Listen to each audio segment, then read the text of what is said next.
নমস্কার, ভগবান শ্রীকৃষ্ণকে প্রণাম জানিয়ে আপনাদের সবাইকে জানাই শুভ দোল পূর্ণিমার অনেক অনেক শুভেচ্ছা।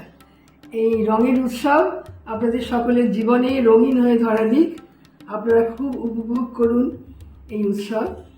ভালো থাকুন সবাই। আমাদের বাড়িতে কয়েক রকমের রান্না হয়েছে এই দোল পূর্ণিমা উপলক্ষে, সেইগুলো আমি আপনাদের সামনে নিয়ে এসেছি আপনাদের দেখাবো বলে।